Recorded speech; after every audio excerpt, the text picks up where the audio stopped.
Well, good morning, everyone. And there's the lights. There we go. How are we doing this morning? Good. My name's Tim Porter, one of the pastors for Faith Community Church. Thanks so much for being here. Before we step into the teaching time this morning, I just have two things I'd like to say by way of announcement and promotion. One is hopefully if you are here and you dropped off your kids for Faith Kids or Faith Littles, you were able to navigate the new systems that we have here for check-in. And so thank you for your patience as we did that. Thank you for the hospitality team. And what I'd like to do this morning is that there's a bunch of teachers and volunteers who are investing a lot of time this morning. And would you just clap for them and so they can say, hey, what are you guys clapping about? Right?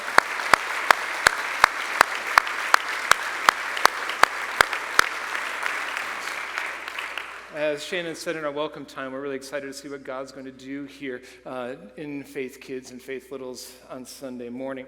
The other is on October 6th, Thursday night, October 6th at 6:30, I'm going to be facilitating and help lead a course we call Christianity Explored.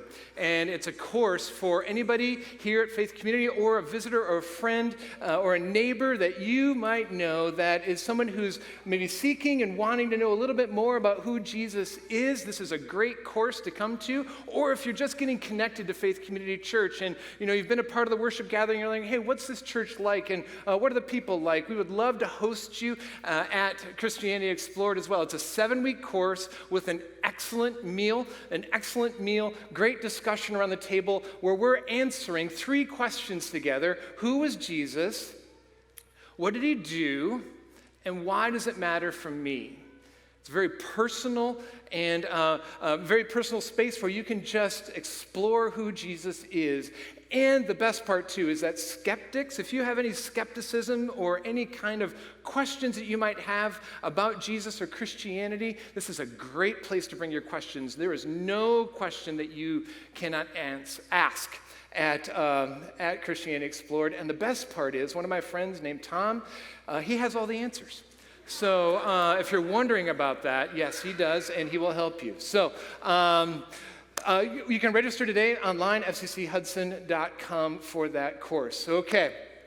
We are in a series called The Dreamer, and I'm so glad that this story of Joseph is in the Bible because we're learning about what it's like, what God is like, and what we can do when all of our dreams might become nightmares.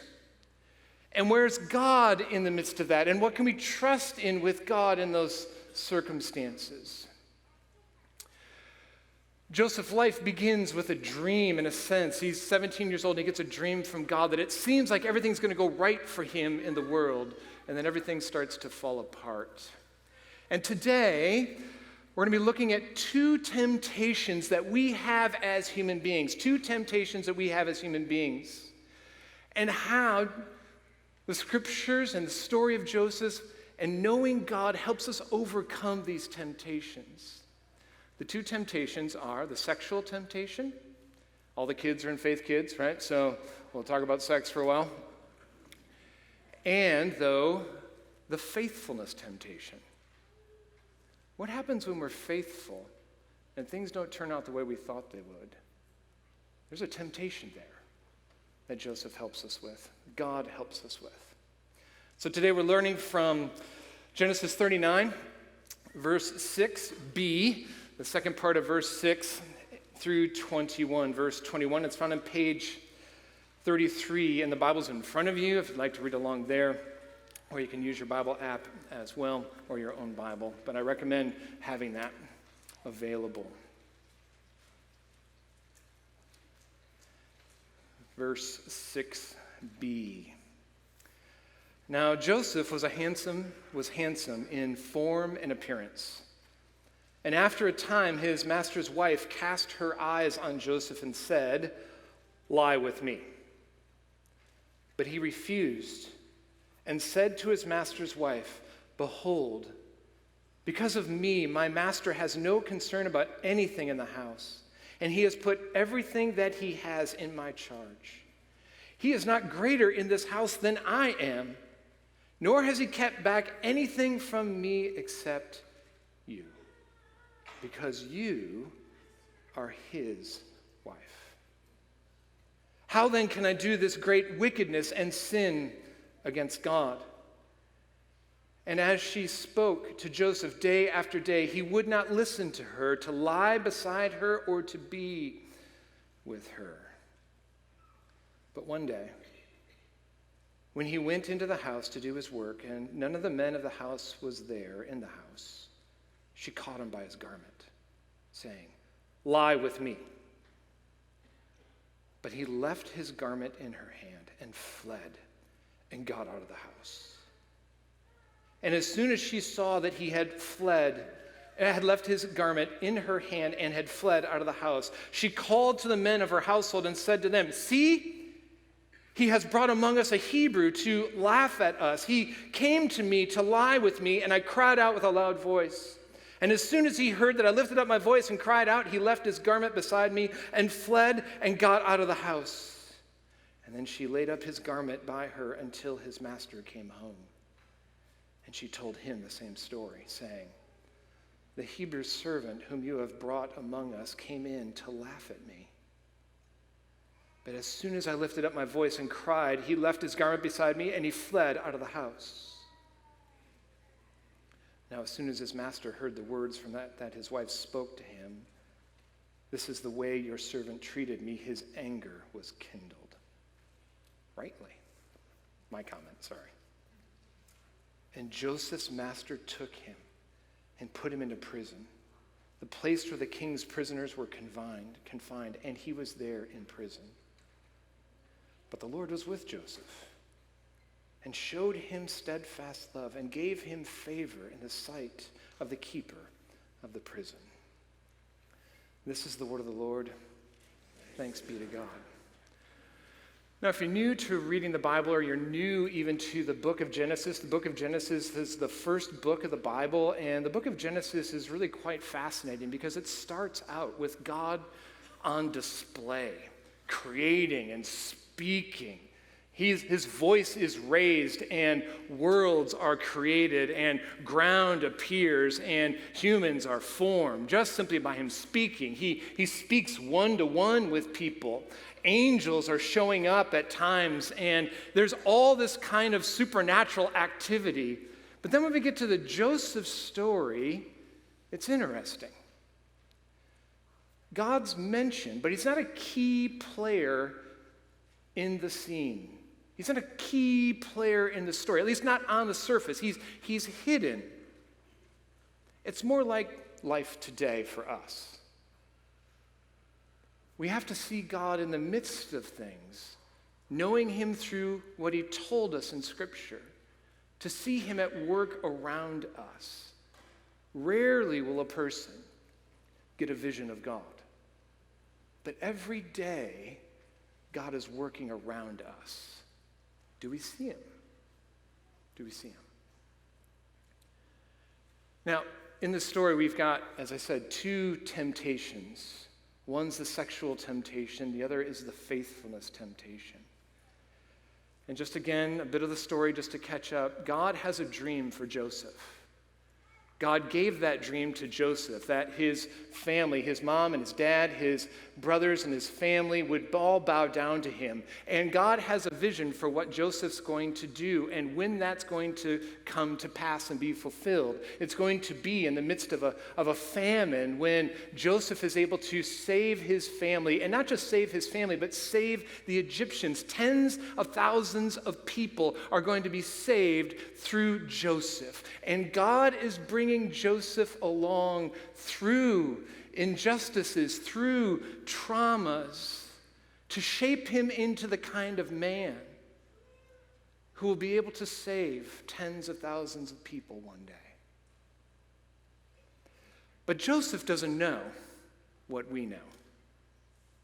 Joseph's got a vision. He's got a dream for his life that he knows that God gave to him. And every time we start to see Joseph everything seems to be going well for him. Something happens that's absolutely devastating. His dreams become nightmares. After the dream that God gave to Joseph, and Joseph started to tell his family, his brothers about that dream, his brothers hated him and trafficked him, sold him into slavery. And now we see here that the Lord is with Joseph, and Joseph is able to do he's successful in maintaining and managing and administrating in the house of Potiphar, who's the captain of the guard, one of the most powerful men in Egypt, and one of the most powerful nations at the time. Things are going well for him. The Lord is with him. The promise that was given to Joseph's great-great-grandfather, that God would bless this line so that they could be a blessing for others. God's being true to that. Joseph is blessing, bringing good into the home of his slave master. And then things start to go sideways again. He ends up in a very painful situation. But before that happens, we start to see his character emerge. Temptation. Verses 6 and 7. Now Joseph was handsome in form and appearance. In other words, he looked really good, probably had a beard, and he was well built. Unlike me, but the beard compensates for something. Now Joseph was handsome in form and appearance, and after a time of watching, his master's wife, Potiphar's wife, cast her eye upon Joseph and said, "Lie with me." Now this isn't so much seduction. There is seduction that's going on in this passage. This is a mixture of sort of two temptations. There's two plays going on here. There's the sexual play, the allure, but there's also a power play. There's a power dynamic going on here. This is a woman who is married to one of the most powerful men in Egypt. And she can have anything that she wants. And the statement here, "lie with me," is not so much an alluring, "Hey, come sleep with me." It's a command. Sleep with me. I own you. My husband owns you. You're my property. You do what I tell you to do. Now, Joseph, no doubt, is experiencing a lot of temptation in this. On one hand, where does he go? If he goes to talk to Potiphar, is he going to believe him? "Hey, your wife's telling me to sleep with her." What kind of dynamic does that introduce into the relationship? Who does he talk to about this? He withstands that pressure. But also there's the pleasure temptation as well. Maybe God has me here to experience some pleasure in the midst of this household. And God's provided a wonderful opportunity for me to do that. This story, in one sense, is the making of romance novels. Maybe a little light and goodness and joy in the midst of hard circumstances. But Joseph resists that too. Maybe, too, part of the temptation for Joseph was that, hey, maybe if I do sleep with her, then I've got something on her. And I can use that to my advantage and maybe get out from under slavery to Potiphar. We don't know what the temptations were, but we know that power and sexuality were both there. And the amazing thing is that Joseph keeps saying no. Not just no once, but he keeps saying no. As she spoke to Joseph day after day, he would not listen to her, to lie beside her, to be with her. Day after day. Now, it's one thing to resist a temptation in a moment, and then you can get out of the circumstances. You're in that moment where you could say something of gossip and slander somebody and maybe feel like an insider in that moment by giving some gossip about somebody, and you resist. You say, no, I'm not going to do that, and then you leave that situation, and thankfully it doesn't come up again. But this is day after day after day after day after day. Lie with me. Lie with me. Lie with me.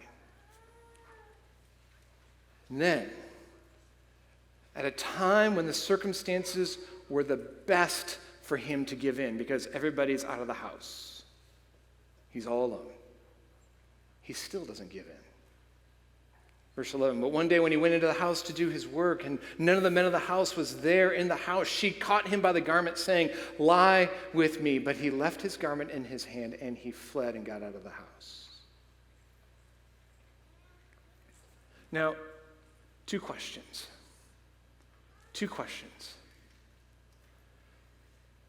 One is, how did Joseph do this? So I don't know about you, but I don't know if I could. How did Joseph resist? But then the other question that's tied to it is it a good thing that he resisted? And I ask that question because, quite frankly, we live in a culture where, well, sleep with her. You're a slave. Get some pleasure. Use this against her. Sleep with her. What kind of counsel would we give as a culture to Joseph in this circumstance? We get a little hint.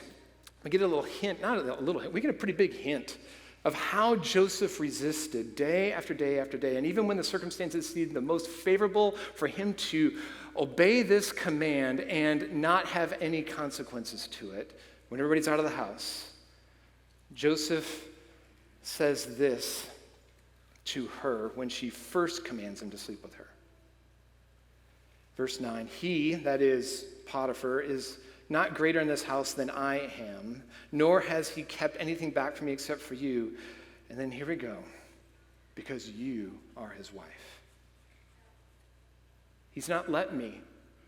I don't have permission to sleep with you because you're his wife. And then even more, this is a really big statement we're going to spend some time on here. How then can I do this great wickedness and sin against God? So the reason why Joseph is able to resist is personally, internally, he sees what she's telling him to do as a great wickedness and sin against a personal God who is with him, that he knows is with him, even in the deepest, darkest traumas of his life. He knows that God is with him, and he says, I cannot sin against God in this way. It's too offensive to the God who loves me. Now, why? Why is this so offensive to God? It's not because God hates sex. God likes sex. He thought it up. It's because God has so wed together, pun intended, covenant love within a marriage relationship between one man and one woman, and sexual satisfaction and fulfillment. And what God has joined together, let no one separate. All the way at the beginning of Genesis, we read this. This is when God brings man, Adam, and woman, Eve, together. The first wedding was an arranged wedding. God's arranging it. And this is how Adam responds. This is not just a love poem. This is an oath that he makes. This is at last bone of my bones and flesh of my flesh. She shall be called woman because she was taken out of man. And then verse 24. Therefore, a man shall leave his father and mother and hold fast to his wife, and the two shall become one flesh. Joseph knows something about sexuality. And he knows something about marriage because he knows something about the God who's with him. And that sexuality and marriage, covenant love, go together.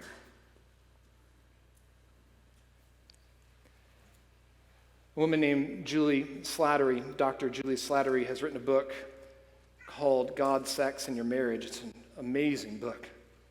Very, very helpful book. It's all about experiencing the kind of intimacy that God has designed marriage and sexuality for.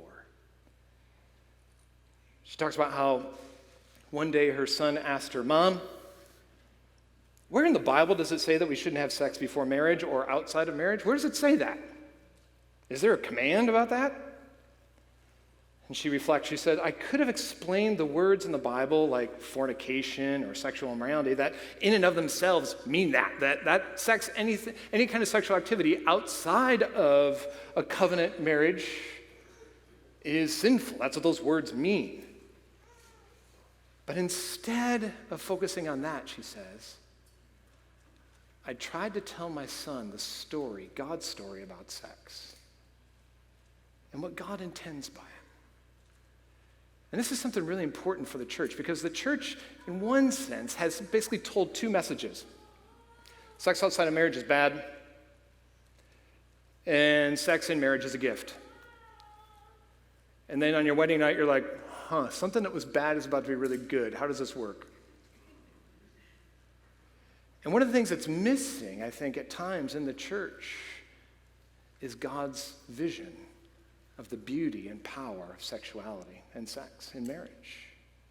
So I want to give just a little story about it. Just a little story about it. Why?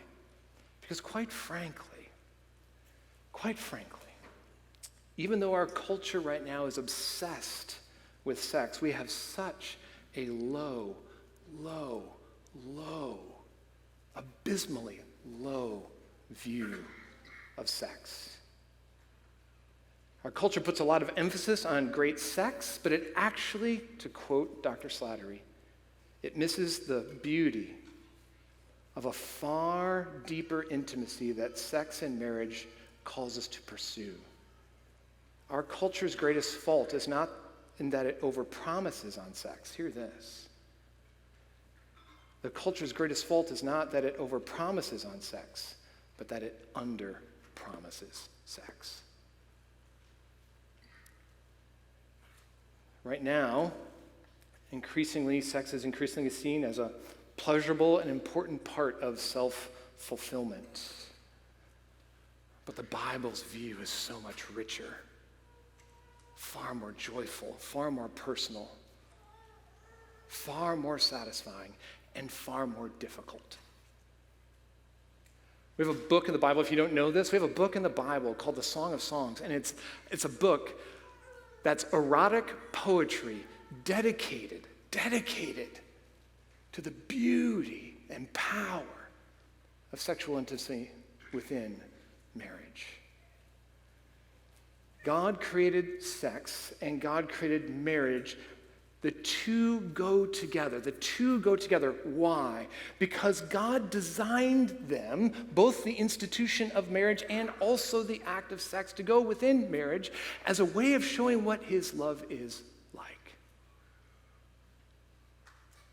That's why God cares so much about it. He doesn't want us lying to each other about the power of his love.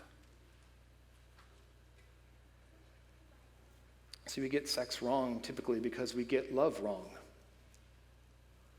God didn't create sex primarily to teach us about romantic love or passion or even unselfishness, as good as those things are and as important those are. But he gave us marriage and sexuality to teach us about his covenant love. We're going to see this just in a little bit in this passage, that after Joseph is thrown into prison, it says that the Lord was with him. The steadfast love of the Lord was with him. God's covenant love, or as Tim Prince introduced to us back in the Hosea series and before that, his chesed, his steadfast, personal, persistent love for us that is all based in promise and grace that he will never, ever, ever, ever let us go. At the core of a marriage is covenant love. And covenant love is a mixture of a promise that is held together, and we're accountable legally for that promise. But it's far bigger and far more richer than simply a legal contract and a piece of paper. Tim Keller writes this in his book, Meaning of Marriage: the solemn, permanent, whole self-giving of two parties to each other. It's a stunning blend of both law and love, a relationship much more intimate and loving than a mere legal contract could create, yet one more enduring and binding than personal affection alone could make. Another author says, in marriage, generally, we choose to love one another as long as we're meeting each other's needs. Covenant love flips this around on its head. We meet each other's needs because we've chosen, promised to love. Whenever I do a wedding, I always tell the couple, like, you can do your own vows. Your own vows are awesome. You can write your own vows, but I'm also going to read certain vows for you that you agreed to. And one of the reasons is that often when you hear, if you did this is great, but when you hear somebody write their own vows, they're usually talking about how, I love you so much, you're my best friend, and yada, yada, yada. Although, that's really good, right? But it's all about like this present love. We all assume at a wedding that you really like each other or you wouldn't be there. But vows are all about the future. I will do this in sickness and in health. There's only one thing that's going to separate me from you, and that's death. Those are the vows that bind people together. And that's the only kind of relationship where sexuality can be fully expressed and have it be the way that God has intended it to grow to be. Sex and marriage go together because sex is the physical symbol of a lifelong covenant promise. It's how we celebrate and remember with our bodies what we have chosen to do with our entire lives. Sex is God's appointed way for two people to reciprocally say to one another, I belong completely, permanently, and exclusively to you. We can't see sex as anything less than that. So according to the Bible, one author says, a covenant is necessary for sex. It creates a place for security and vulnerability and intimacy to grow. Parents, let's cast visions like that for the next generation.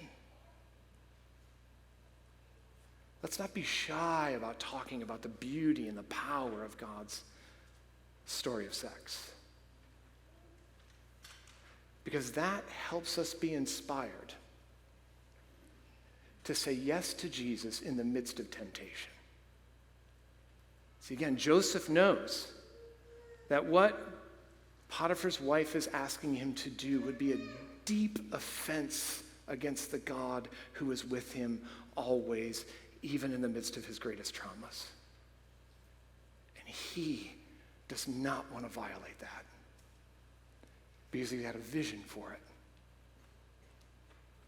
I don't know about you, but when I read about God's vision for sex, and again, I highly recommend Dr. Julie Slider's book, God, Sex, and Your Marriage. But when I read that, in one sense, I get really inspired. So I think, there's so much more for my marriage than what I settle on at times, and what the culture's telling me to go after. There's so much more. But I also, quite frankly, feel really sad, because there's just so much sexual brokenness around us, in me. I've told this story before, but many of you know this, but I grew up in a home where, quite frankly, pornography was expected, encouraged, and almost ever-presently accessible. And God has been rewriting what to expect and what to cherish and what to delight in by his story of sex. But it's hard. And one of the good news about the Bible, some of the good news about the Bible is that Jesus did not just come to give us a sense of the story of God's view of sex so that we can be inspired to live Jesus' way and say no to temptation. He also came to help heal the brokenness that every human being has with regard to sexuality. That brokenness could be things that we've done, things that have been done to us, pain in sexuality, physical pain, maybe embarrassment, shame. Our bodies get older and they don't work the way they should. Jesus has come to heal that. In a passage in the New Testament where the Apostle Paul is talking about marriage, and he's quoting from Genesis 2, the passage that we just looked at, he talks this way. He says, "Husbands, love your wives as," hear this, "Christ loved the church and gave himself up for her, that he might sanctify her, having cleansed her by the washing of water with the word, so that he might present her, the church, to himself in splendor, without spot or wrinkle or any such thing, that she might be holy and without blemish." Jesus wants to heal and cleanse us. That's why he's come. We're no longer as afraid. We're no longer slaves to fear. No longer need to live in shame. Jesus has come.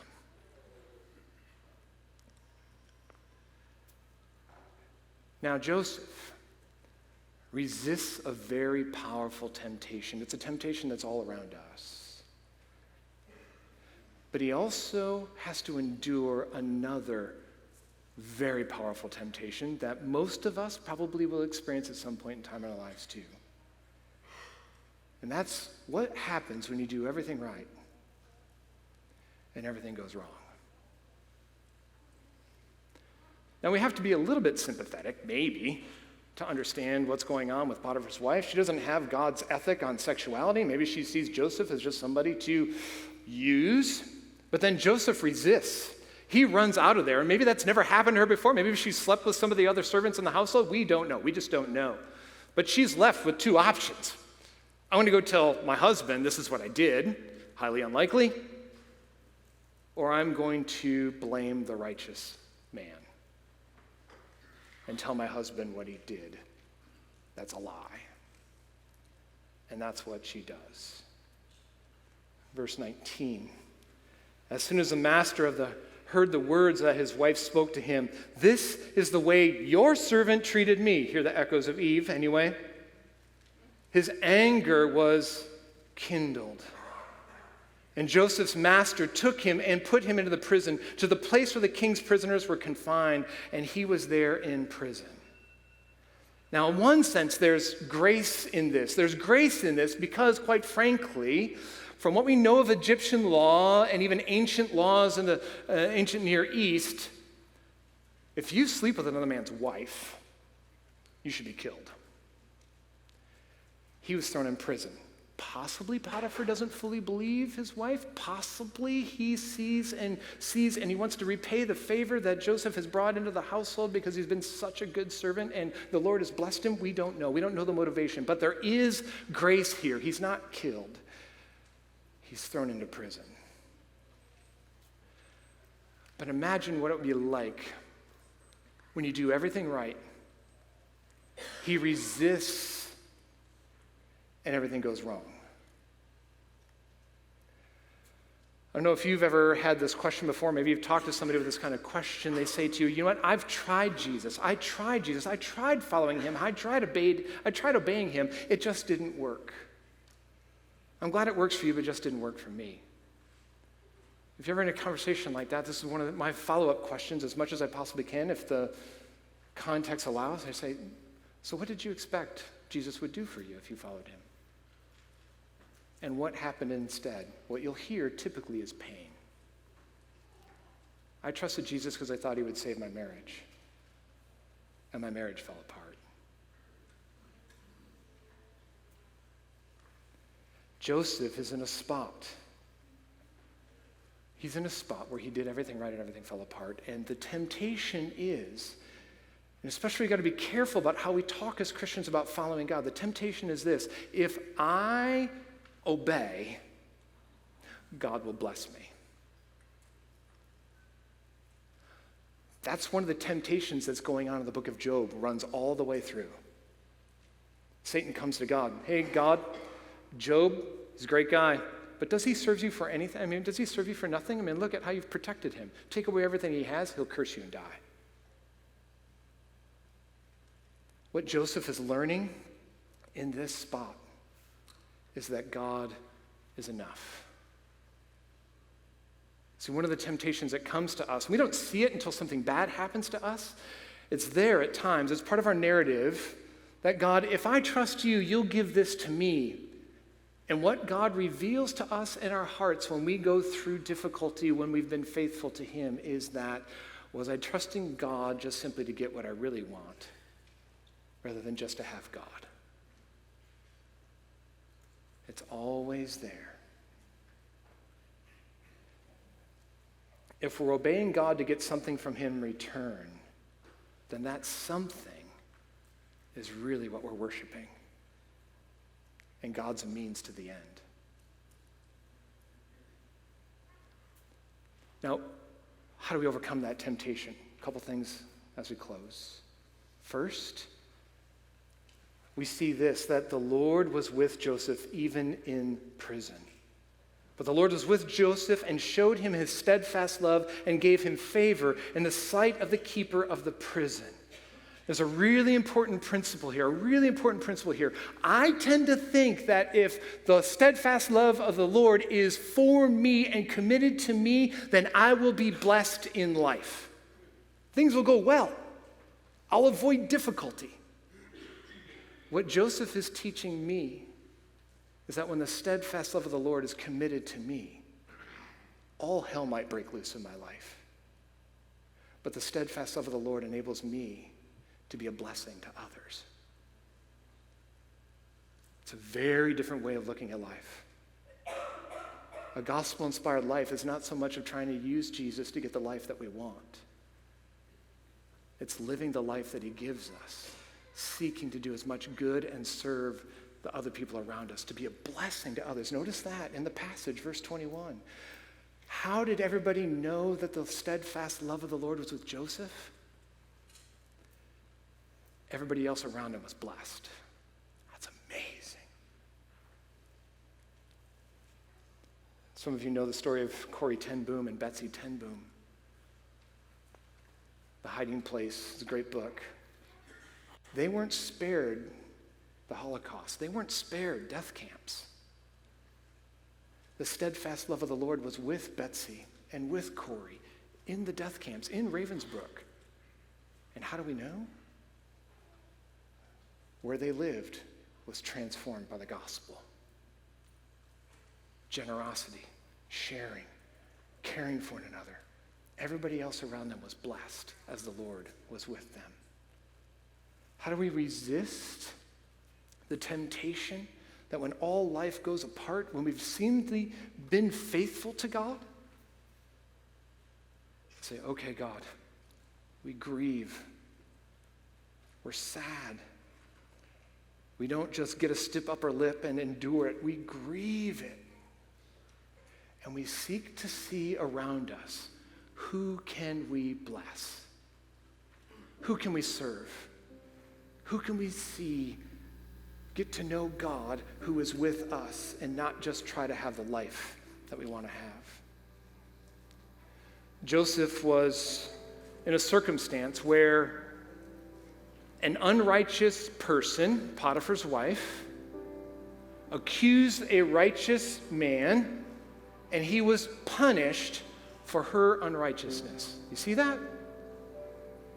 Who does that sound like?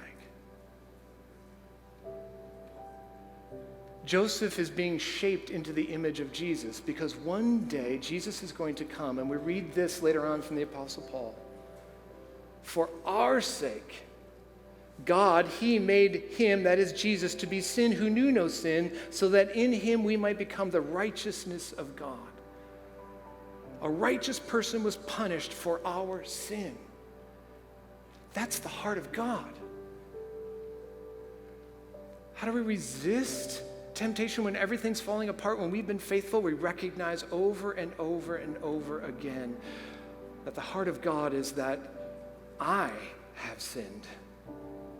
And Jesus was blamed for my sin, that I could become the righteousness of God. I could be healed and forgiven for any kind of sexuality sin, and any kind of idolatry and turning away from him and using God can be forgiven because Jesus, the righteous one, was treated as unrighteousness that we could become the righteousness of God. Would you please stand? I want to pray for us, and we'll sing one more song together.